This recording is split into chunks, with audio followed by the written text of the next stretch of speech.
And email where you pointed out, so we need everyone to forward that to you. Yeah, let me meet her. So I'll send all that to you. These all online shared. Got a couple of things going to be in one. That's it. I can show you that every so often if you want to see it. It's not going to come up like it does usually. Well, let's get started. It's 10 o'clock on the budget session. We have some individuals online. My colleague, Dr. Brandon Kempner, who tends to share the stage with me, and many times gets me out of trouble. He's actually on vacation after working very, very hard on the assurance argument. He's out for 3 days in Chocolate Canyon, so we wish him the best. And obviously, time well deserved for all the hours he put in. So this is the second year of our budget process. Last year we came in and we asked people to do a lot in a very short time. So the forms are essentially the same. I will go over the process and how it changed this year from last year through feedback that we got from the Faculty Senate. And then I'll go through these slides fairly quickly. And then it's really an opportunity for you to ask me particular questions as you were preparing your budget request for fiscal year 19. This is fiscal year 19. Okay.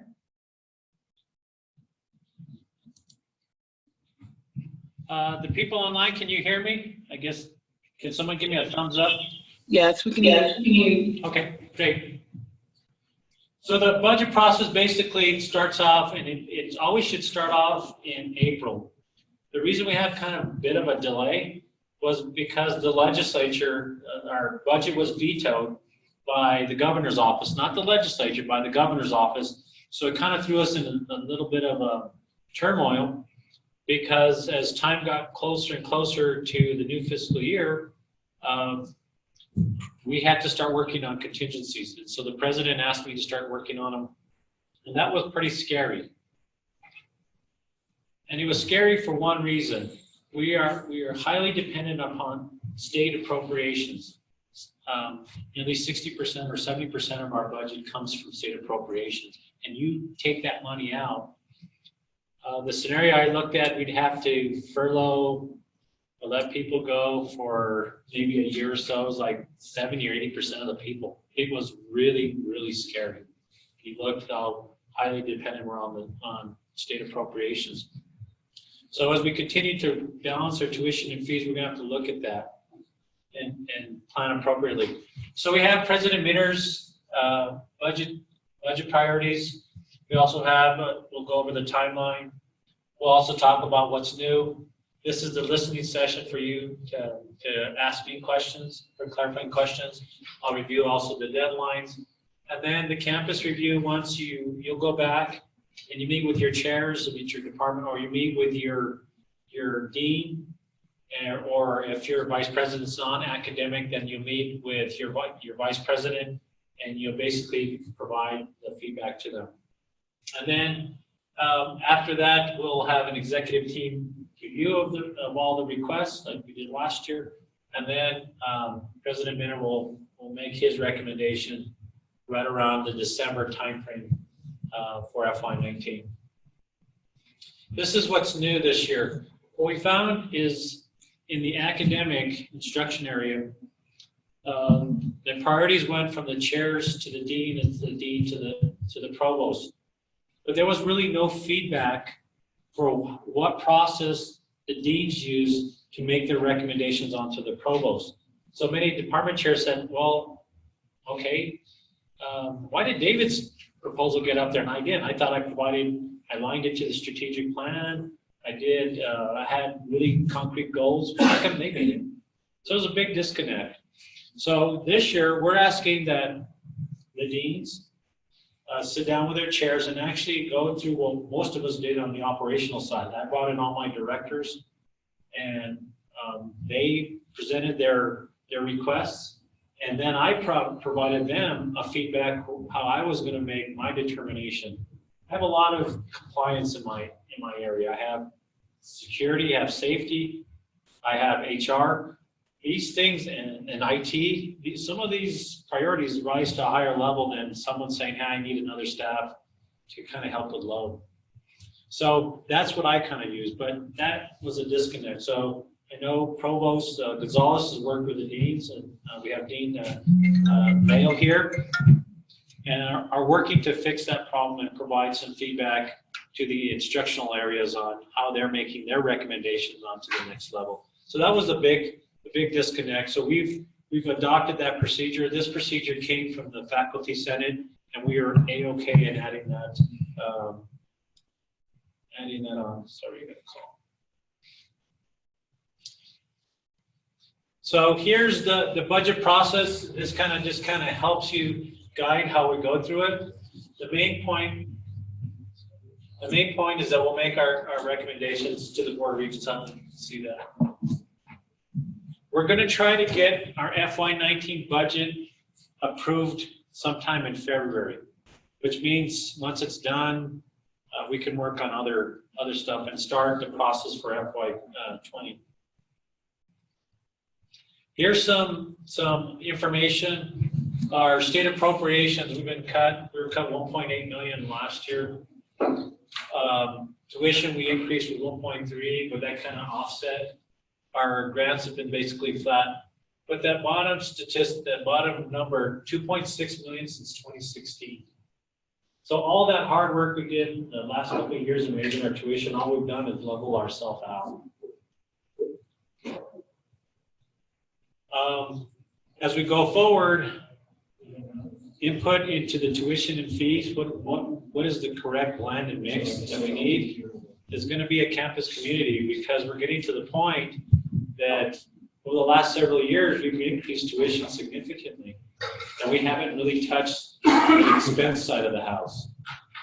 And so we're getting a lot of feedback from people, hey, how much more are you going to put on students? But the realities are, there hasn't been any significant increases for faculty or staff. There's been a lot of initiatives that have been put on hold. And so we got to find a mix. And sooner or later, we got to look at our expense budget. This is what the state of affairs look like. In August, they had a consensus revenue for fiscal year 19 for the Legislative Finance Committee in Taos. And in essence, they basically said they'll have $25 million of new money. That sounds okay, hey, it's great.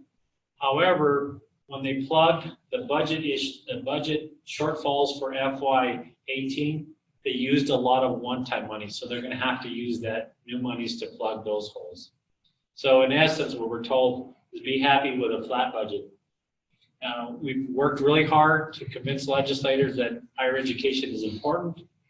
We need to continue to fund that. Legislators and governors have been very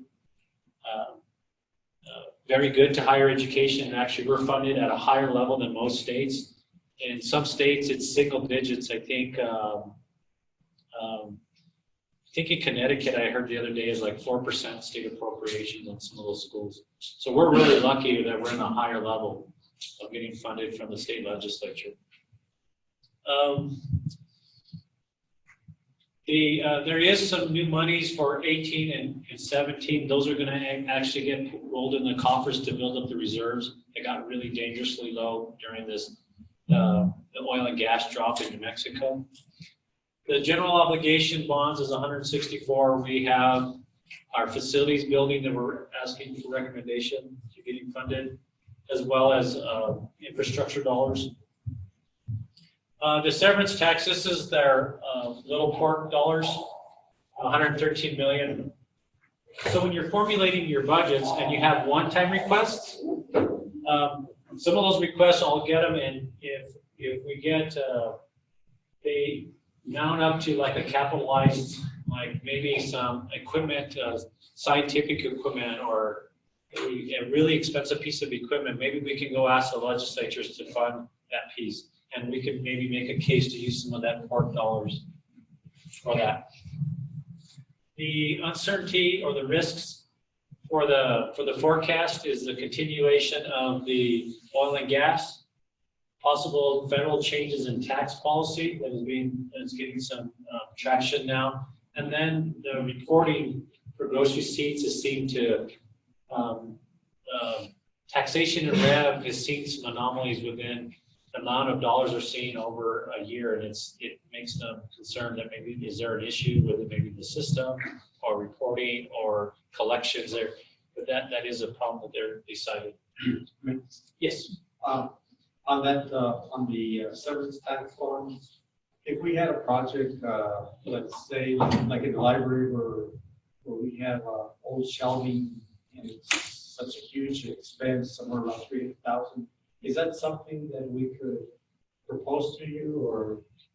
Put it in as a one-time request, and then we'll take a look at it. And even off here, maybe make a case, Ruben, because the library's got a pretty good lobbying for these general obligation, that maybe get language in there or expand the scope that we can tell them, well, in Highlands, we've got some bookshelves that are very old and create a safety issue for us. And therefore, they may not only allocate the number of dollars that they do for books for you, but maybe add additional dollars to get the shelving. Would this be separate from our proposed budget that we're working with, like I'm working with the provost? Yes, you put it inside of your request, but listed as one-time funding. So the equipment can go in this, but I've heard some faculty or some chairs were not aware of the equipment. You can put equipment in it, and you just categorize it as one-time dollars, and you should separate the reoccurring, like if it's a faculty line, Right. or maybe some journals or some kind of reoccurring type expense. But the one-time we really need to separate, because if we do, once we get those one-time dollars, we'll put them in a list, and we'll always keep a list. Because if we get to the end of the year and we find some other dollars, we may come up and say, oh yeah, this makes sense. Let's get a hold of the department management and say, hey, please submit your PR for this because we have some extra money to kind of fund at the end of the year. We're finally getting out of the point that our revenues, our fund balances were so low. We're actually at a point that we can kind of use a little bit of the money that we saved to the year to kind of fill in some of those gaps. We still have a goal of trying to increase those, but we're not as tight as we were like 3 years ago. We got a little bit more flexibility. Any other questions?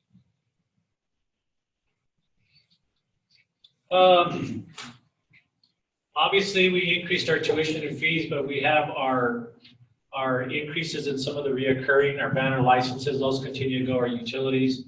We did make some financial commitments to the faculty on we increased the travel from $700 to $1,500, but they had to submit a proposal. They had to submit a proposal for it. It had to tie to strategic goals, because that was one of the big things that HLC did this on, is how did you spend dollars that matched up to your strategic plan. And so we agreed from the management standpoint, we'll up the dollars, but we need to have some kind of document that really says, this is what I'm doing, here's my proposal. Some of you have used the faculty research fund, and you've done that same kind of very similar proposal. That's what we're really looking for. It's at the deans and chairs discretion to make those approvals. Okay, so I've noticed that it's not listed in the budget. No, everything is part of the agreement. All those dollars for the tenure track faculty were moved into the dean's budget, because that's where they're going to make the decision. So we make the proposal to the dean. Correct. And it's up to, it's not a guarantee, it's up to, it's at the discretion of the deans. Okay. So we also approved a 1% increase for the faculty, the tenure track faculty. So those are some of those commitments that were listed in there. Here's the troubling numbers. Our enrollment continues to drop. We're down on credit hours, and this is really, we're looking at credit hours. The head count we used to really look at, because we used to get funding for the number of bodies that were coming in. I noticed this is blocking, so I figured I'd just make it. Okay.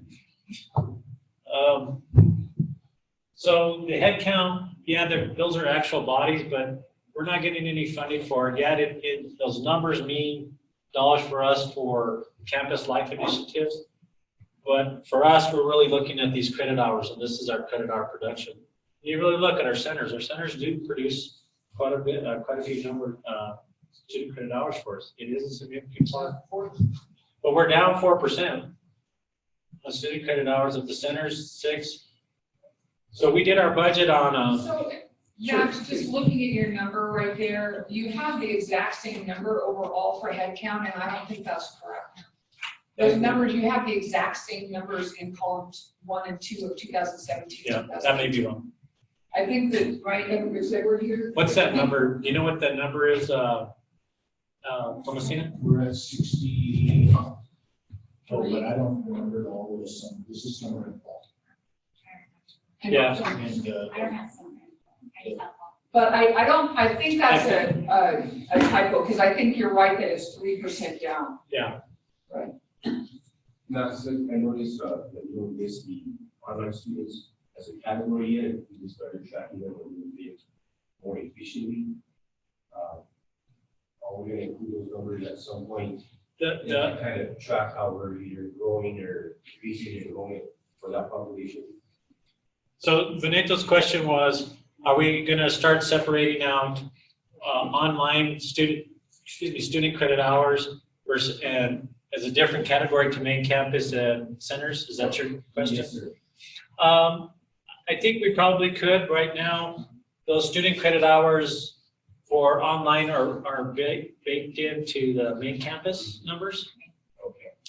And that was a decision when we first started offering online courses, where do they get charged to? And an administrative decision was we'll just keep them on main campus. And that's been a real big issue. Who gets credit for those online classes?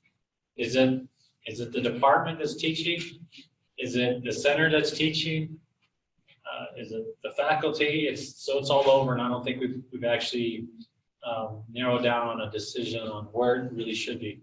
The data that I've looked at in main campus, our online student credit hours continue to rise.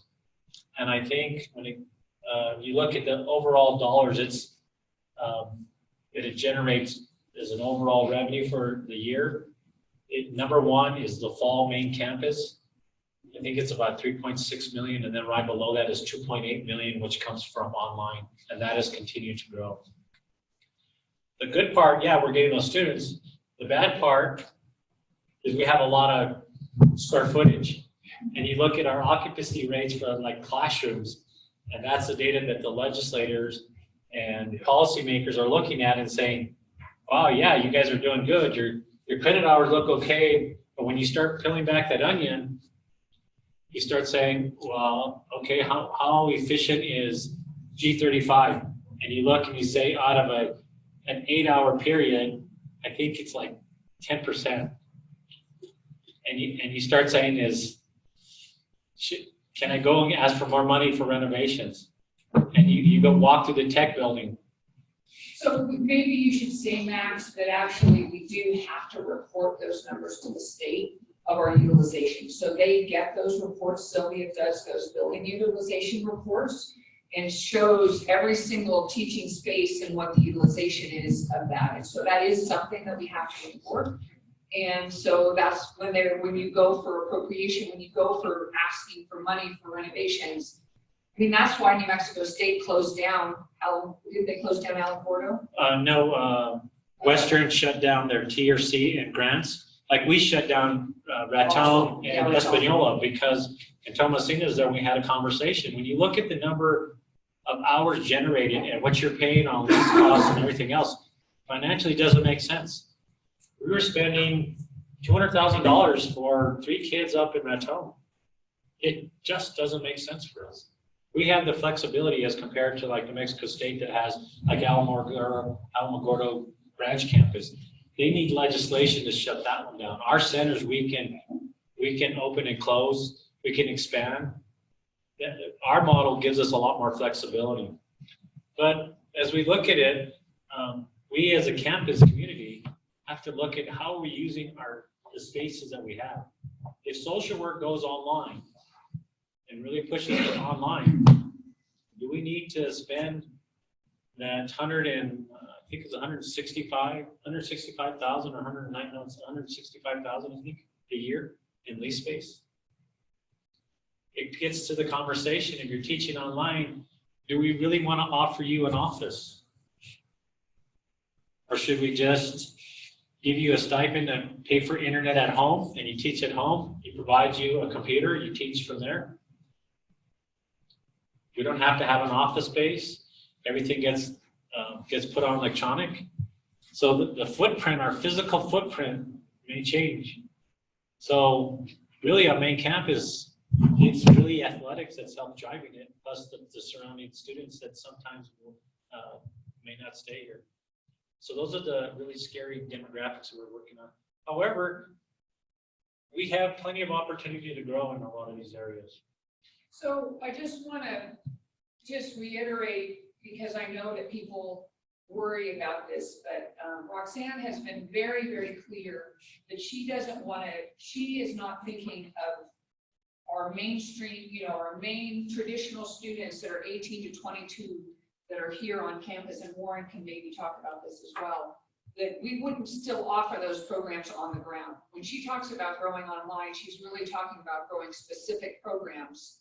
But we do have to look at it, because if we are growing those, what is our footprint here? But we always think we'll have a campus here that is offering in-person classes on the ground. It's not like we're talking about taking every program to online. And it's really looking at that data, what type of student. If it's a non-traditional student that you're teaching after hours, do you really need to rent a space all day long that's basically empty? And then you have staff that's there from 8 to 5. Does it really make sense for us? And going back to a couple of slides ago, we start talking about our dollars. If we want to be still the most affordable, we can't continue to increase 7, 8, 10% every year. Yeah, we have a lot of room compared to our schools in the RMAC. If you look our tuition rate versus what's the school we looked at, Mesa in Colorado, just using our numbers, our credit hours, the tuition differential was nearly like $30 million. It is amazing how much the tuition differential between us and Colorado. Any other questions? So here's President Minard's budget priorities. Obviously, like last year, we've got to address the HLC, and we spent money this year. We had to send people to the Persistence Academy. We've invested in there. We've had to hire some consultants. We picked up Dr. Kepner on buying out part of his contract. We've sent people to the national conference. We brought in some consultants for the Board of Regents. We spent a lot of money. We spent just on that particular area at least about $150,000 this last year on this HLC. That doesn't even include all the staff time. We were presenting our assurance argument to the Board of Regents. I started looking how much time we had just in the meetings as the executive team, not including all the time that staff put in writing and faculty put in writing and all those other auxiliary meetings. It's somewhere right around $1 million that I figured over this last year we spent in man hours just working on that. We're going to be better by it? Absolutely. But we still got to continue to push hard on this.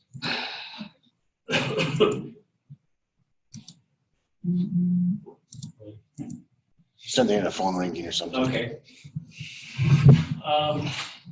The goal, he pushed this out from 2020 to 2021 because of the effort that we had to put in on HLC. We got to increase our 6-year graduation rates.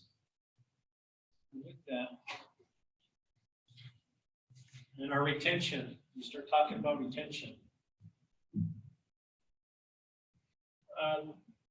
This piece, we're going to try to really put some effort on it because we have 3 unions now and we're playing this, well, you give us a number, we give us a number, and what President Minner wants to do is he wants to create a strategy that basically says, okay, if the strategy is to take all tenure track and be within 10% of our peers within those disciplines, then that's something that we can measure and we can continue to put forward and work to retain that. Or it's 100% of our peers. I don't know what that number is.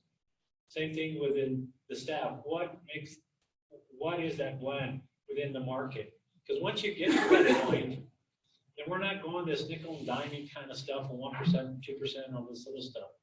We're actually hitting the market. So, but it's really that everyone knows what the rules of the game are when it comes to compensation. This one, we increased it from, if you attended my first presentation, there was some kind of confusion on this number 6. Are we going to really decrease our footprint? Well, it's really looking at our lease spaces that are at our centers. Farmington's really inexpensive for us. Santa Fe, we spent about $100,000.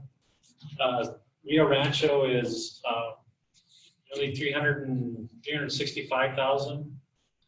We spend a lot of money on lease spaces on those external programs. So if you move some of them online, will that free up some of those reoccurring lease dollars? And that's really what that is meant. Continue the high impact practice, and we know Dr. Mars is here and she continues to work on that. Career services, that's a big push. We need to try to get it so that our students have their first destination, and how to use like LinkedIn and some of those other tools that are trending out there. Also, this development, he wants to work with the Office of Advancement and go after these types of needs. These are like external type funds. This implementation of the Silence Institution, he used this very similar concept in his former school, in which he's going to go find a donor, maybe give us $500,000. And that kind of is open up for projects at faculty, that kind of creative juices. One of the programs that he mentioned was a zombie camp during the summer. They taught for 2 weeks, and they had a bunch of people. They talked about disease. They had a biology class. They had about how you make those, have a zombie walk, looked at the literature. So kind of fund those kind of programs. If they last, sure, then continue. Maybe you have an ROI after 3 years. If you don't, then you shut them down. So these are the types of things that he wants to spawn, that entrepreneurship and the creativity within the faculty and staff. It's just not driven just for faculty, it's for everyone.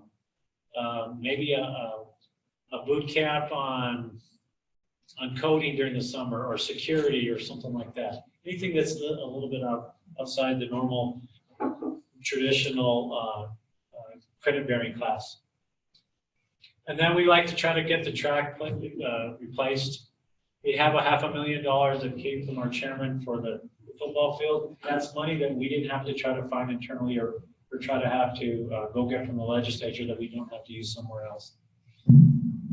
And then we've got to continue to build our corpus. Our corpus is right around $6 million, and Eastern's is somewhere right around $14-15 million. That's really where we should be within our foundation. So we got to continue to do on that push. Okay, timelines. We've already sent out the budget information, the unit plans. This is coming up.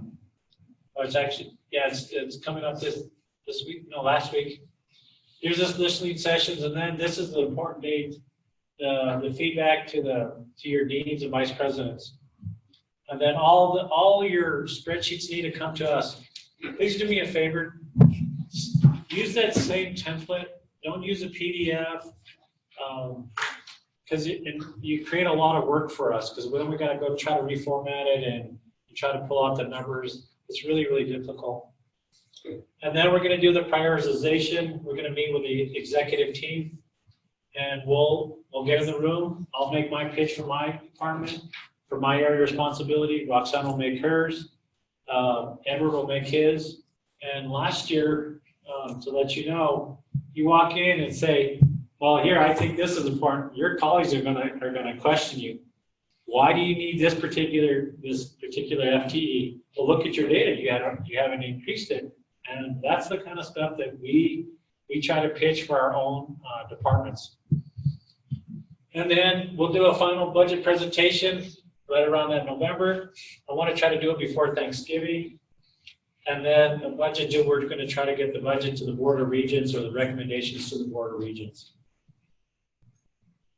Since we know there's no money from the state, it's going to be real easy for us because it's all going to be based on tuition and fees. So that's going to be real easy for us. We've got the templates. You can get them online at this website. Also, when you're submitting your forms, please use your department dash your org dash the date and then who's submitting it. And then if you need to put a version, put like a dash V1. Sometimes what happens, if you leave out this V and you keep sending it to us, we get 6 or 7 of them. And we're like, well, which one are we working off? And then as we were rolling all this information out, we were presenting that, people say, that's not the correct one. I submitted you another one. We're like, well, how am I supposed to know that? So please use that format when you submit your files. Is that on your website? This presentation's on our website? I think so, it was recorded. Yes. If not, we'll make sure that this is on our website, the PowerPoint. Did you send out the document? Sure, we will. Thank you. Okay. And with that, questions? I do want to use this opportunity to ask a couple of questions. I didn't see initial hands popping up. Within our four comprehensive institutions of the state of New Mexico: Western, Eastern, Northern, and Highlands.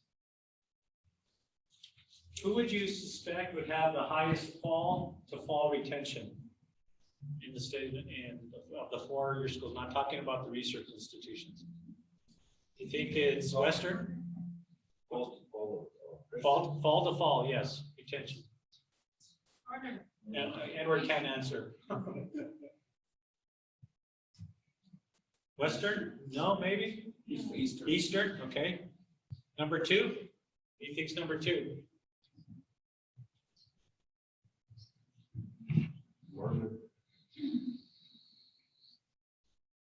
Okay, 3. So now we're on Western. We're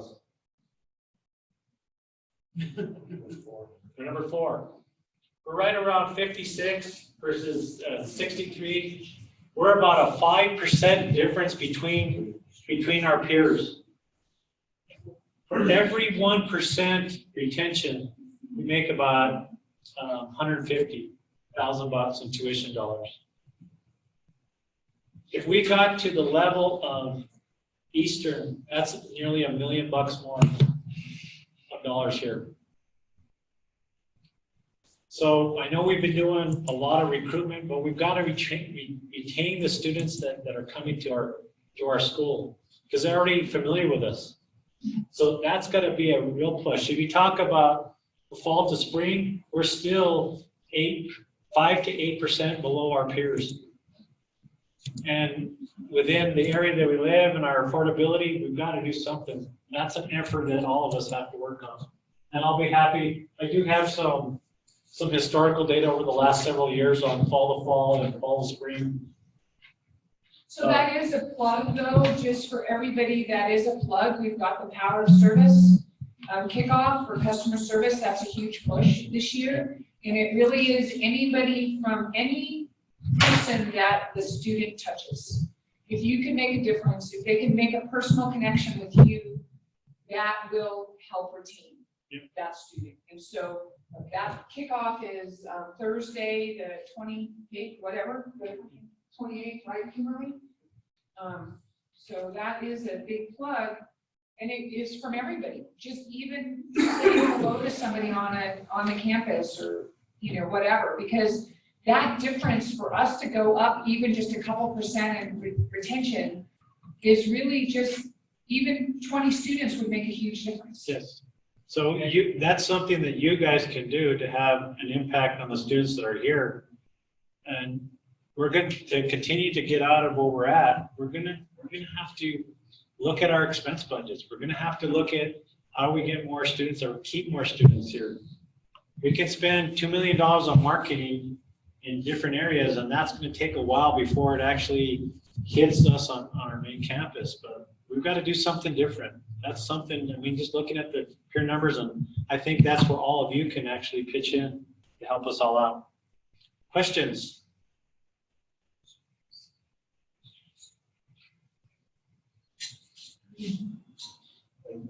Okay, Thank you. thank you. Edward was gonna say something. Oh, go ahead. I was just gonna say that we also need to keep in mind who we're comparing ourselves to, because Eastern is considered an open enrollment institution, but it's open enrollment based on what ACT says is an open enrollment institution. And so they do have an ACT standard, and they do have a GPA standard. We're an open enrollment or open admission institution. We don't have an ACT standard, and we don't have a GPA standard. We're accepting students with a 1.5, 1.7, 1.2, whatever it is. And so just the percentage points or the students that are coming into Eastern at a 2 or a 2.5, I don't remember what it is.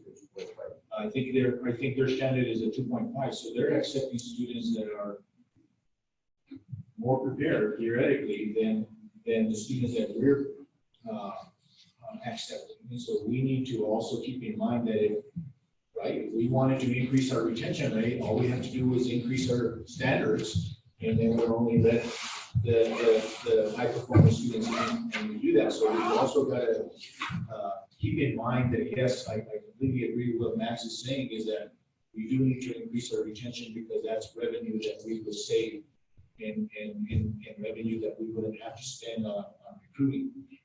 But we also need to keep in mind who we're comparing ourselves to. And that's a good discussion is, yeah, you could increase those retention rates very high by just saying, okay, here's your minimum ACT, here's this, and all those other kids are going to go somewhere else. But because the institution has chose to say, we're an open enrollment, come in, we're going to help pull you up by your bootstrap and get you through the system. But because we do that, it takes more services, which cost more money. But when they're here, we've got to do everything we possibly can to try to keep them here. The other thing I'd like to mention is last year, and then it's also looking at our internal processes, policies, and procedures. Last year, when census day came along, last fall of 16, when census day came along, we found out that there were 6 students that had never shown up to class. They had never stepped a foot on campus. But yet, those 6 students were counted as part of our census numbers, right? And so that automatically, those 6 students knocked our retention rate down by 3 percentage points? Around 3 or 4 percentage points. And so, and again, the point that Carol was making is we have a small incoming class. That small incoming class, any students that we lose or don't show up, and we actually count them in our retention numbers when we shouldn't have, because our policies and procedures weren't in place to get these students off of the roster, off of the registered list, because they weren't here. Knocked our percentage points down 3 retention percentage points. And so instead of having a 75% retention rate, we dropped down to a 72 retention rate, which made it look real bad. But in all reality, it wasn't to our fault at all, because those students didn't even show up. And so we need to look at those things, and we are looking at those things. And that is actually a reflection of also that we're not necessarily the first choice, right? And these students, and I don't know if we looked at those students, did they go somewhere else? Did they not come to college at all? But that's one of the things, is we're taking students that aren't really completely prepared for college. But Elizabeth Raslaff just shared with me an article I was reading last night, is that we all talk about making students college ready. What this article was talking about from Osborne College in Minnesota is we have to be student ready for whatever student we get. We have to be student ready. And, well, you know, everybody needs to be student ready, but we especially have to be student ready.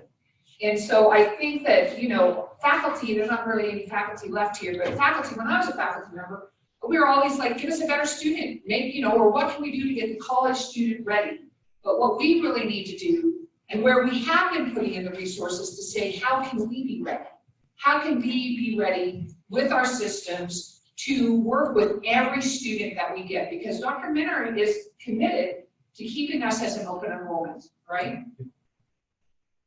Yes, please. I just want to add, there will be some students who just never show up, and it's really critical for 100% of the faculty to do those attendance sheets, and then they don't come. If they have never come, we have to be really responsible about reporting that they've never come, and then they don't. You just enroll, we don't count. Right. We just roll about 5 or 6. Right, isn't it? this semester. This current, No. to make sure you're not And then, compared with and I'm gonna guess that there's probably gonna be another 3 or 4 that slip through the cracks and they're not here. And are gonna impact our kids rate again.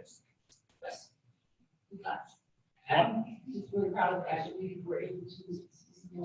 So, Yeah, when we, I mean, any given semester, we typically, administratively dropped about 400 students. Now, we can verify that they're not here. But it takes cooperation, it takes the faculty going to the attendance alert. It's a whole lot of things that need to come together to see what happens. Wonderful. One thing that I don't know if I did mention it. If I didn't, I apologize. This is a budget request. There is no cap. It doesn't really matter.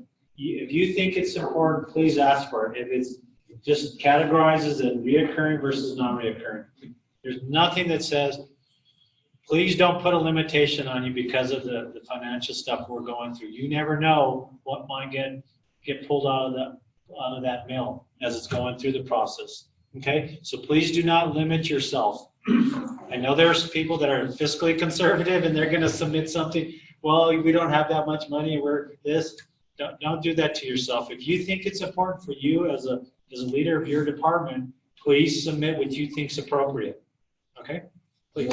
if somebody submits something, let's say it's for equipment, or will there be any discussion of partial financing? So let's take the shelter example. If it's 300,000 and rather than reject the whole thing because we don't have 300,000, will there be an exchange like, well, we can give you 200,000, you know what I'm saying? If you submit as much as you need and disregard the being conservative, sure.